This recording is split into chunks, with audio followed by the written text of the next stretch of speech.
Hi friends, welcome to my channel Kora trade. ఈరోజు market summary చూసుకుంటే మనకి bank Nifty అనేది నిఫ్టీ ఇండెక్స్ని ఫాలో అవ్వకుండా చాలా ఆపింది. ముఖ్యంగా ఐసిఐసిఐ బ్యాంక్, హెచ్డిఎఫ్సి బ్యాంకు, ఈ రెండు బ్యాంకులు మనకి ఇండెక్స్ ఫాలో అవ్వకుండా మేజర్గా కాంట్రిబ్యూట్ చేశాయి.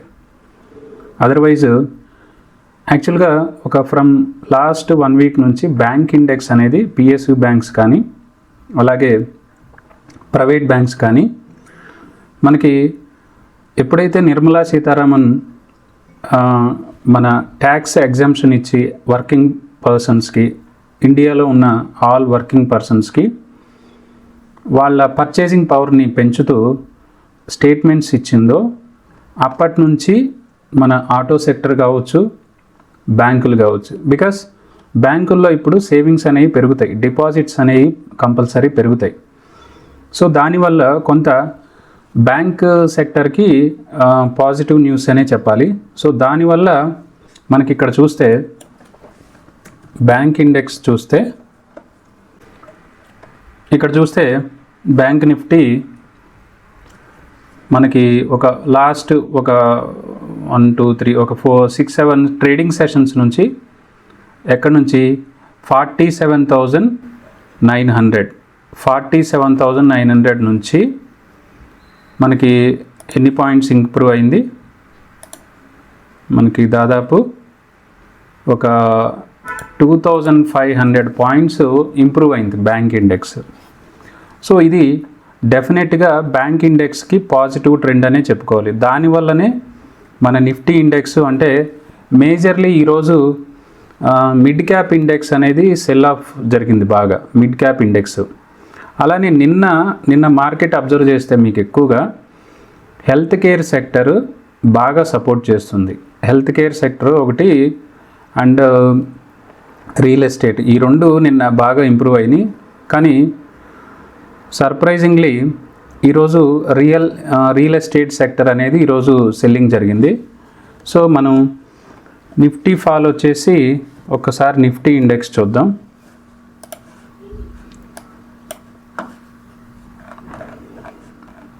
ఇక్కడ చూడండి, ప్రజెంట్ నిఫ్టీ ఇండెక్స్ వచ్చేసి 23,600 ఉంది.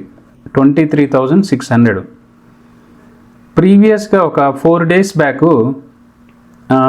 ఇదే నిఫ్టీ ఇండెక్స్ 23,200, అంటే ఇప్పుడున్న పాయింట్స్ నుంచి 400 పాయింట్స్ బిలో 23,200 దగ్గర సపోర్ట్ తీసుకొని రైజ్ అవ్వడం జరిగింది, అంటే 400 పాయింట్స్ బిలో. ఒకవేళ రేపు ఫ్రైడే అండ్ మండే ఈ 2 days ఫాలో అయినా 23,200 దగ్గర మాత్రం సపోర్ట్ తీసుకునే అవకాశాలు ఎక్కువగా ఉన్నాయి. ఎందుకంటే మీరు లాస్ట్ టైం ఇక్కడ చూస్తే ఎక్కడంటే అరౌండ్ నవంబర్లో, లాస్ట్ ఇయర్ 2000 నవంబర్లో కూడా అరౌండ్ ఆ లెవెల్ దగ్గరే మనకి సపోర్ట్ తీసుకొని మనకి 24,700 వరకు వెళ్ళింది, 800 వరకు.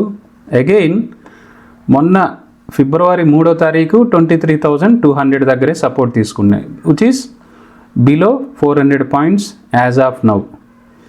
సో ఎటువంటి కంగారు పడాల్సిన పని లేదు. హ్యాపీ న్యూస్ ఏంటంటే నిన్న ఎఫ్ఐఎస్ నెట్ బయింగ్లోకి వచ్చారు. ఇప్పుడు ప్రజెంట్ నెట్ బయింగ్ అనేది జరుగుతుందా లేదా అనేది ఈరోజు డేటా అనేది ఒకసారి అప్డేట్ చేశారో లేదో ఒకసారి చూద్దాము. ఇక్కడ ఎన్ఎస్సి అఫీషియల్ వెబ్సైట్లో ఇక్కడ ఆల్రెడీ అప్డేట్ చేశారు. సో ఈరోజు ఎఫ్ఐ నెట్ సెల్లింగ్ వచ్చేసి -3,549 crores, అలానే డిఐఎస్ పాజిటివ్లో +2,721 crores. సో మళ్ళీ ఈరోజు నెట్ సెల్లింగ్కి వెళ్ళిపోయారు ఎఫ్ఐఎస్. బట్ 23,200 అనేది నిఫ్టీ ఇండెక్స్కి ఒక క్రూషియల్ సపోర్ట్ లెవెల్ అనే చెప్పాలి, 400 points below. Because strongly at present bank Nifty అనేది సపోర్ట్ చేస్తూ ఉంది. బ్యాంక్ నిఫ్టీలో ఐసిఐసిఐ బ్యాంకు, హెచ్డిఎఫ్సి బ్యాంకు, ఒక్కసారి ఇండస్ ఇండ్ బ్యాంకు కూడా చూద్దాము.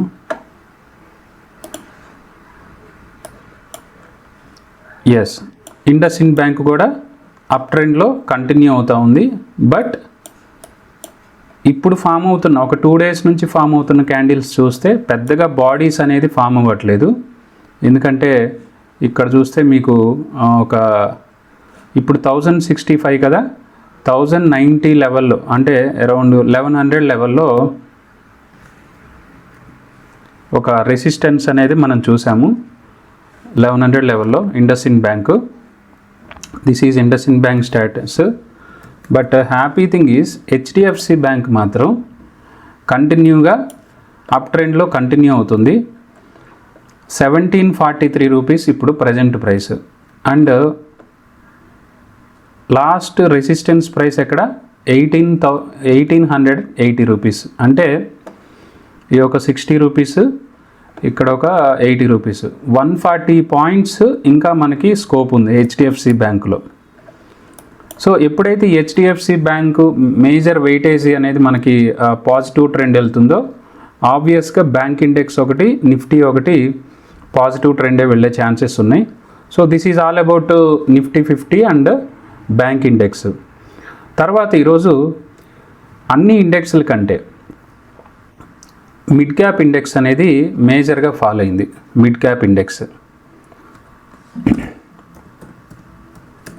Mid cap index, mid cap select. So ఈ మిడ్ క్యాప్ అనేది మనకి ప్రజెంట్ 11,973.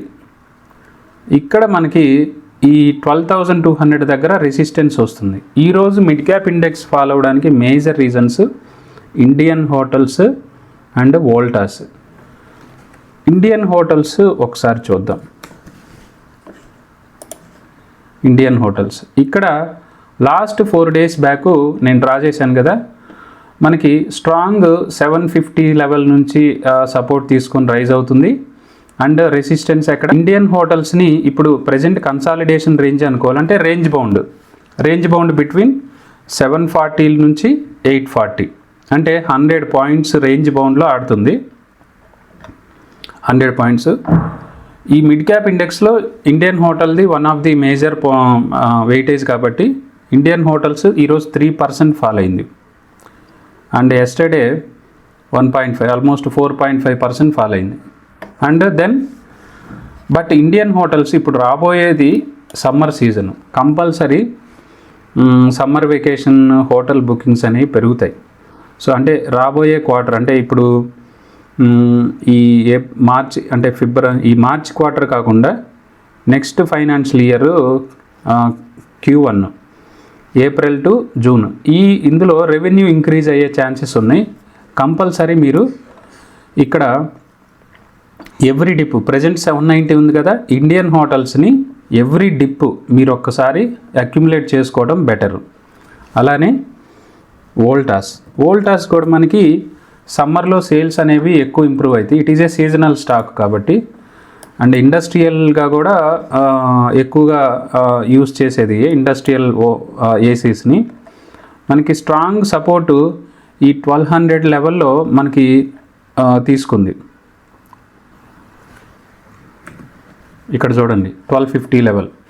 ప్రీవియస్గా లాస్ట్ మే మంత్లో కూడా 2024 మే మంత్లో కూడా ఇదే 1250 రేంజ్లో మనకి సపోర్ట్ తీసుకుంది. అగైన్ ఇప్పుడు కూడా అక్కడే రిఫ్లెక్ట్ అవుతుంది. అంటే this is strong support for Voltas company 1250 level. Present ఒక 3 days కన్సాలిడేషన్ అయింది. బట్ వోల్టాస్ కూడా మనకి ఇప్పుడు ప్రజెంట్ అక్యుములేట్ చేసుకునే stage Voltas when it is every falling. ఇక్కడ మనం ఏది రిఫర్ చేసిన స్టాకు ఉన్న అమౌంట్ని ఒకేసారి ఒకే ప్రైస్లో ఎప్పుడూ ఇన్వెస్ట్ చేయొద్దు. మీరు ఎప్పుడైనా సరే ఉన్న ఇన్వెస్ట్మెంట్లో డబ్బుని 10% అలా డిస్ట్రిబ్యూట్ చేసుకోండి. సపోజ్ మీ దగ్గర 1 lakh ఉంది, 1 lakhని 10 పార్ట్స్గా డివైడ్ చేసుకుని ఒక 10% ఇప్పుడు అక్యుములేట్ చేయడం. అంటే చాలామంది నన్ను కూడా అడుగుతూ ఉంటారు మనీ ఉన్నాయి ఎక్కడ ఇన్వెస్ట్ చేయాలని. ఇన్వెస్ట్ మంచి కంపెనీస్ ఉన్నాయి, కానీ ఇన్వెస్ట్ చేసే మెథడ్స్ మారటం వల్ల చాలామంది ఈక్విటీలో ఇన్వెస్ట్ చేసేటప్పుడు మనకి లాస్లో వాళ్ళ పోర్ట్ఫోలియో ఓపెన్ చేస్తే ఎప్పుడు లాసే కనిపిస్తుంది. సో మళ్ళీ మాకు ఎలా అంటే పెద్ద టాస్క్ ఆ పోర్ట్ఫోలియోని రిపేర్ చేయడానికి చాలా టైం తీసుకుంటుంది. సో ఎవ్రీబడి లాంగ్ టర్మ్లో లేదంటే ఒక ఫైనాన్షియల్ ఇయర్లో ప్రాఫిటబుల్ పోర్ట్ఫోలియో చూడాలి అంటే మీరు ఇన్వెస్ట్మెంట్ చేసే మెథడ్ మారాలి. ఇప్పుడు వోల్టాస్ అనేది number 1 air conditioning company in India, there is no doubt. But compulsory ఇప్పుడు చూడండి, లాస్ట్ మనకి ఎప్పుడు September to as of now జనవరి, అంటే ఒక 4-5 మంత్స్ ఇది ఫాలింగ్ చూసింది.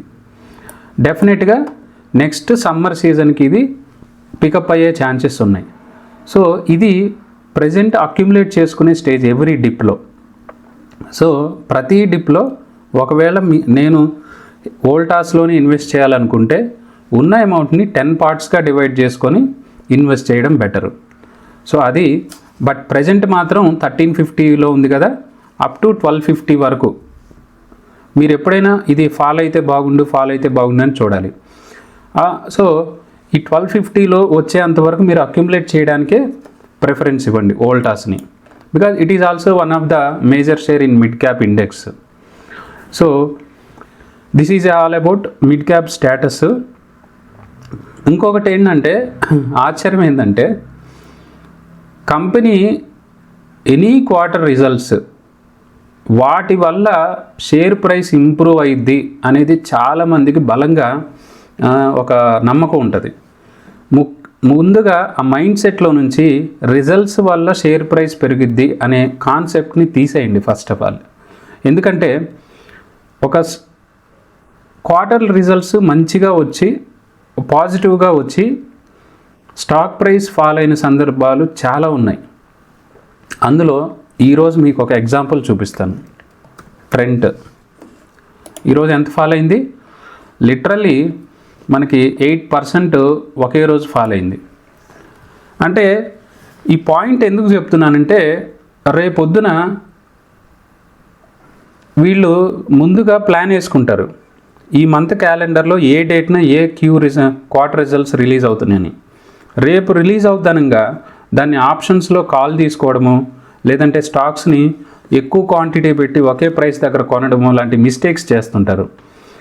రిజల్ట్స్ వల్ల ప్రతి స్టాకు పాజిటివ్ వెళ్ళదు, even though results are good. కొంత ఆ రోజు సెల్ ఆఫ్ జరగవచ్చు, కొంత బయింగ్ జరగవచ్చు, మిక్స్డ్ రిజల్ట్ అనేది చూస్తాం మనం స్టాక్ ప్రైస్ మూమెంట్లో. సో అందుకని don't depend on any quarterly results.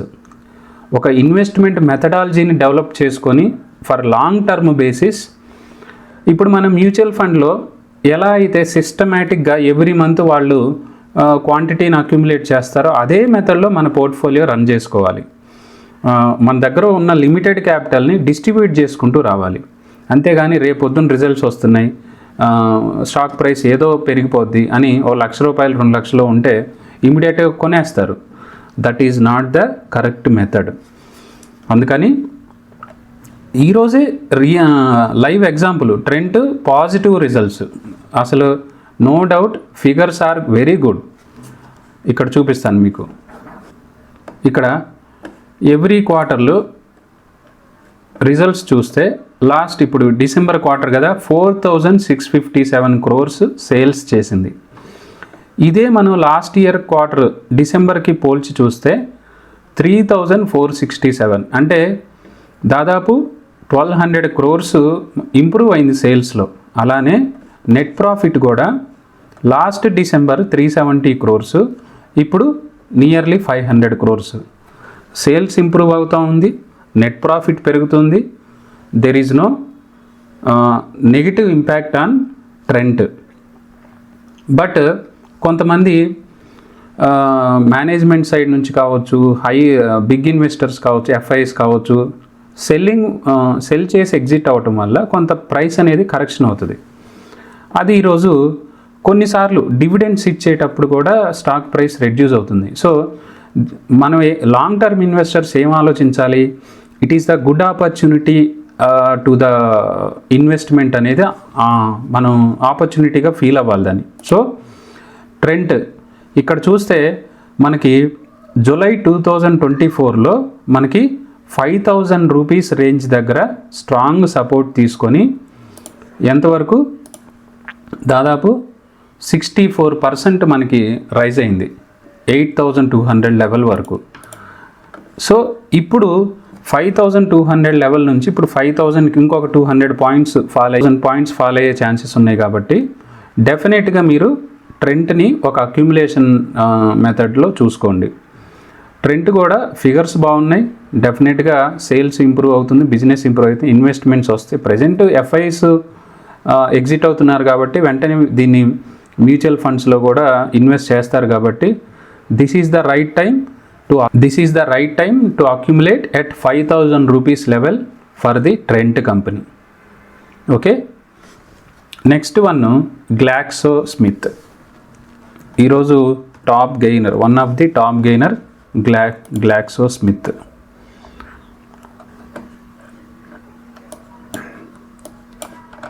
ఈ ఒక్కరోజే ఇది 13% రైజ్ అయింది. బిఫోర్ Q3 రిజల్ట్స్ ఎర్నింగ్స్ మన స్టాక్ స్ట్రాంగ్గా ఇంప్రూవ్ అయింది. బట్ ప్రీవియస్ ట్రాక్ రికార్డ్ చూస్తే మనకి మే 2024లో మనకి 1950s లెవెల్లో సపోర్ట్ తీసుకొని రైజ్ అయింది. ఎంతవరకు రైజ్ అయింది? మనకి 3,000 వరకు, 2,000 రూపీస్ నుంచి 3,000 రూపీస్ వరకు రైజ్ అయింది. మళ్ళీ అదే 3,000 నుంచి ఈ 1900 లెవెల్కి వచ్చి స్ట్రాంగ్ సపోర్ట్ తీసుకొని రైజ్ అవుతుంది. Glaxo Smith also one of the good pharma stock to accumulate right now. Glaxo Smith తర్వాత Castrol India. So Castrol India also మనకి మార్కెట్తో సంబంధం లేకుండా స్టాక్ ప్రైసెస్ యొక్క support level and supply zone ఈ రెండు గమనించుకొని ఏ టైంలో ఎంటర్ అవ్వాలో ఒకసారి చెక్ చేసుకోవాలి. లేదంటే మీకు తెలిసిన ఎక్స్పర్ట్స్ని రిఫర్ చేస్తే వాళ్ళైనా చెప్తారు. సో 2 times ప్రీవియస్గా జనవరిలో 2024 జనవరిలో ఒకే ప్రైస్ 160 లెవెల్లో సపోర్ట్ తీసుకుంది. అగైన్ 6 months తర్వాత జూన్లో అదే ప్రైస్ 160 లెవెల్లో సపోర్ట్ తీసుకుంది. నౌ జనవరిలో ఆఫ్టర్ 6 months జనవరిలో కూడా ఇదే 160 లెవెల్లో సపోర్ట్ తీసుకుంటుంది. So this is the history of Castrol India. So అందుకని మనం కన్ఫర్మేషన్ తీసుకోవాలి అసలు ఏ ప్రైస్ నుంచి రైజ్ అవుతా ఉంది అని. మళ్ళీ ప్రీవియస్ రెసిస్టెన్స్ ఎక్కడుంది? 270 లెవెల్లో, ప్రజెంట్ 210 రూపీస్. అంటే మనకు ఇంకొక 60 పాయింట్స్ మనకి స్కోప్ ఉంది. ఒక ఎంత పర్సంటేజో చూద్దాం. మనకు ఒక 30% స్కోప్ ఉంది for the Castrol India. This is all about Castrol India status. తర్వాత Redington, one of the IT company. Redington కూడా ఈరోజు దగ్గర 6% రైజ్ అయింది. కానీ this is not the right to accumulate. ఈరోజు క్వార్టర్ రిజల్ట్స్ ఎప్పుడు వచ్చినాయి? క్వార్టర్లీ రిజల్ట్స్ నిన్న. ఒక్కసారి ఎలా ఉన్నాయో చూద్దాం మనం. Last December 23,500 crores, at present 26,700 crores. So it is improved 3,000 crores improve అయింది సేల్స్లో. నెట్ ప్రాఫిట్ చూద్దాము. డిసెంబర్ వచ్చేసి 348 crores, ఇప్పుడు 400 crores. So every annual it is improving. It is 17,795 crores market cap company. Stock PE is also very reasonable, which is 14.5 stock PE. So Redington is a good one to accumulate, but not right now. ఇప్పుడు 228 కదా, compulsory ఇది previous నీకు price action చూస్తే ఒక trend లైన్ని support చేసుకుంటూ ఉంది. ఇక్కడ నేను డ్రా చేశాను కదా ట్రెండ్ లైన్, ఆ ట్రెండ్ లైన్ని సపోర్ట్ చేస్తూ ఉంది. చూడండి, ఇక్కడ ఒకసారి మళ్ళీ ఇదే ట్రెండ్ లైన్ని టచ్ చేసినప్పుడే మనం అరౌండ్ 180 to 190 లెవెల్. ఇక్కడ మాత్రమే ఎంట్రీ అవ్వాలి రెడింగ్టన్కి. ఇప్పుడు ఈరోజు నిన్న రైజ్ అయింది, క్వార్టర్లీ రిజల్ట్స్ బాగున్నాయని ఇప్పుడు హైలో ఎంటర్ అవ్వకూడదు కంపల్సరీ. చాలామంది స్టాక్ బ్రేక్అవుట్ అయిందని కూడా చూస్తారు, బ్రేక్అవుట్ అయినప్పుడు ఎంటర్ అవుతారు. కానీ మళ్ళీ ఫాల్ అయినప్పుడు వెయిటింగ్ పీరియడ్ అనేది ఎక్కువ ఉంటుంది. కాబట్టి this is not the right time to enter in Redington 228 level. Compulsory ఇది 180 to 190 లెవెల్లో ఎంట్రీ అవటం అనేది, పోర్ట్ఫోలియోలో అక్యుములేట్ చేసుకోవడం అనేది వెరీ ఇంపార్టెంట్. సో ఈరోజు సమ్మరీ, బ్యాంక్ నిఫ్టీ అనేది స్ట్రాంగ్గా నిఫ్టీ ఫాలింగ్ని ఆపేస్తుంది. బ్యాంక్ నిఫ్టీ కొంచెం పాజిటివ్గా ఉంది. అలానే మిడ్ క్యాప్ ఎందుకు ఫాల్ అయిందో చెప్పాను. అలాగనే 2-3 స్టాక్స్ అక్యుములేషన్ ఏంటో చెప్పాను, ఎందులో ఎంటర్ అవ్వకూడదో చెప్పాను. So this is all about today's summary. మీకు ఎటువంటి డౌట్స్ ఉన్నా, ఎటువంటి స్టాక్ ఇన్వెస్ట్మెంట్ డౌట్స్ ఉన్నా, సర్వీసెస్ కావాలన్నా ప్లీజ్ మీరు కింద మా ఈ వాట్సాప్ నెంబర్ కూడా ఉంది. ఒకసారి మీరు అందులో పర్సనల్గా కమ్యూనికేట్ చేసినప్పుడు I will give my best services. Thank you.